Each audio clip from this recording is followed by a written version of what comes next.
பழனியுடைய அடிவாரத்தில் இருக்கக்கூடிய தண்டபாணி மடத்துக்கு சொந்தமான அந்த நிலத்தை பொறுத்த வரைக்கும் ஏற்கனவே பாத்தீங்கன்னா பலமுறை அந்த இடத்தை ரிஜிஸ்டர் பண்ணக்கூடாது யாருக்கும் அப்படின்னு சொல்லிட்டு பழனி கோயிலுடைய ஜேசி மூலமாக சப் ரிஜிஸ்டர் ஆபீஸ்க்கும் டிஸ்ட்ரிக்ட் ரிஜிஸ்டர் ஆபீஸ்க்கும் பலமுறை கடிதங்கள் வழங்கப்பட்டிருக்கு.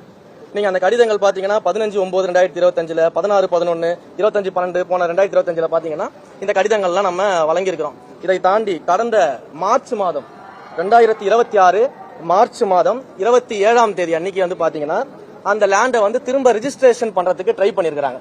ஒரு ஃப்ராட்லன்ட் சேல் டீடை வச்சு ரிஜிஸ்ட்ரேஷன் பண்றதுக்கு ட்ரை பண்ணிருக்காங்க.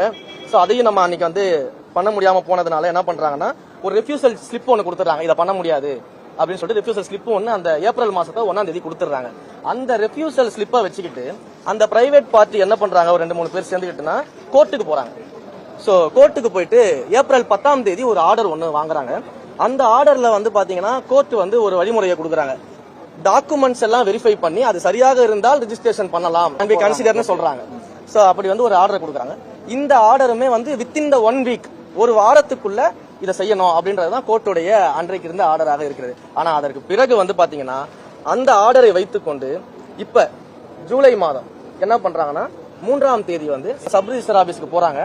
போயிட்டு 3ஆம் தேதி இதை ரிஜிஸ்ட்ரேஷன் பண்ணணும்னு சொல்லி கேட்கறாங்க.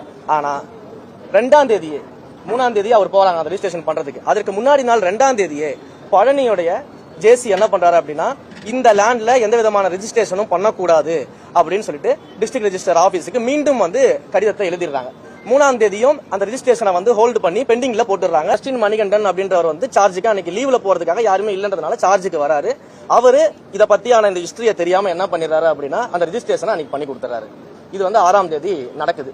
அப்ப இது தெரிஞ்ச உடனேயே உடனடியாக நம்மளுடைய HRNC அதிகாரிகள் என்ன பண்றோம் அப்படின்னா இந்த ரெஜிஸ்ட்ரேஷன் இல்லீகலானது, இதை அவங்க இந்த ஹிஸ்டரியை பார்க்காம பண்ணி கொடுத்துட்டாங்க அப்படின்னு சொல்லி சம்பந்தப்பட்ட துறை அதிகாரிகள், பதிவுத்துறை அதிகாரிகள் எல்லாம் பேசி அந்த நிலத்தோடைய ரெஜிஸ்ட்ரேஷனை ஸ்டாப் பண்றதுக்கு என்னென்ன வழிமுறைகள் இருக்குதோ அது எல்லாத்தையும் முன்னெடுத்திருக்கிறோம்.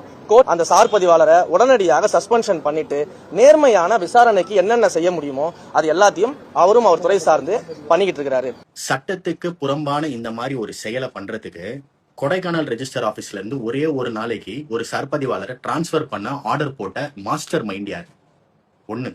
ரெண்டாவது, அந்த லேண்ட் ஆல்ரெடி டிஸ்பியூட்ல இருந்த லேண்டு முந்தைய ஆட்சியில திமுக போய் தான் அந்த லேண்டை மீட்டுது. சோ அப்படின்னா அது லோக்கல்ல இருக்க எல்லாருக்கும் தெரியும், அந்த ரெஜிஸ்டர் ஆபீஸ்ல இருக்க எல்லாருக்கும் தெரியும்.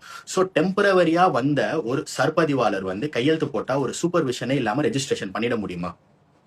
மூணாவது, கோயில் சார்பா யாராவது சைன் பண்ணியோ அப்ரூவ் பண்ணாம இந்த டீடு எப்படி, இந்த சேல் எப்படி கம்ப்ளீட் ஆகும்? அப்படின்னா கோயில் நிர்வாகத்துல இருந்து வந்தவங்க யாரு? இப்போ அந்த கோயில்